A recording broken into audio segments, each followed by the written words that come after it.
Welcome back to ToxicGeeks.com. Justin here, and welcome to our YouTube channel if you're watching this. And today we have another manga review. Today we're going to be reviewing the manga My Idol Sits the Next Desk Over. This is volume 1, and this is by Tetsui and Koyubi Sagakawa. My Japanese pronunciation absolutely sucks, so I apologize for botching the authors' names. And as always, I give you a brief synopsis, so here we go. Chiro-chan is a world-class idol, at least to Sakio, your run-off-the-mill hardcore idol fan. So when Chiro, real name Chihiro, ends up sitting next to her in school, Sakio's world is turned upside down and all her brain cells vanish. After all, how can she concentrate when her absolute fave is just inches away?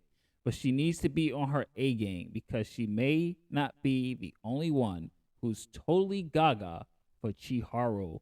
And I enjoyed this premise of it, and I enjoyed the art style and writing of this manga. It was very intriguing to me because could you imagine your either celeb crush or your favorite celebrity is actually in the same classroom as you, getting their education, and because this celebrity is not really known yet, they're like really underground. No one is making a big deal out of it, but you're a huge fan of them. How would you react to this person, especially when they're sitting right next to you in class?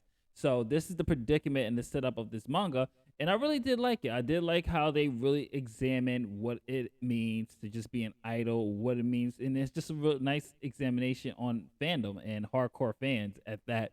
And I would say one thing I didn't like is kind of the repetitiveness of the character, because you would think by now, after a few interactions with Chihiro, that this girl would have been at least a little bit more less awkward, a little less cringy, a little bit more calm, and just really sees the person as a person. Like, hey, this is just another classmate. You just happen to be one of the biggest stars I've ever seen. You're my idol.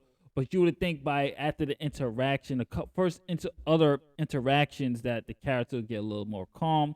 But throughout the book, she's still like overly awkward and overly apologetic and still nervous around her. And I was just like, okay, this mangas are usually not like 24 pages like a comic book.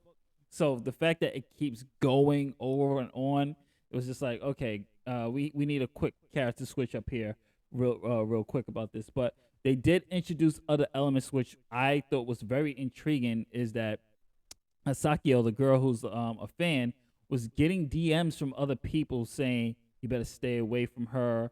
Like another stalker or another hardcore fan is warning her, like, yo, things are going to get bad if you don't stay away from her, things like that. So that kept me intrigued, and the payoff wasn't that bad at all. And for the most part, I really enjoyed what I read here. It was some really good characterization, nice commentary on fandom and what it means to be hardcore fans, and how some hardcore fans approach things. So I did enjoy it for what it was. Like I said, the dialogue is pretty good. The art style is really good. They did have some really cool moments, and surprisingly, not that much dramatic ones, because this is a very kind of a lighthearted book. But the little dramatic pieces that they had in there, especially with this other, I guess I could call him I guess I could call him a stalker, or this other the antagonist in the shadows, I'll put it that way, who's sending Sakio these messages. I thought was very intriguing. It brought a nice layer to it compared to the same, oh my gosh, she's my idol, she's sitting next to me, that was kept running on through the times. But this is something I'm gonna give this a recommend. I'm gonna give this a read. I'm gonna give it a read it rating. Check it out. It's not bad. It's pretty fun. I'm curious to see what volume 2 is gonna be and how it's gonna handle. But overall, I did enjoy My Idol Sits the Next Desk Over. It's a fun manga. It could feel a little bit repetitive at times, but overall, I did enjoy it. This is Justin from ToxicGeeks.com.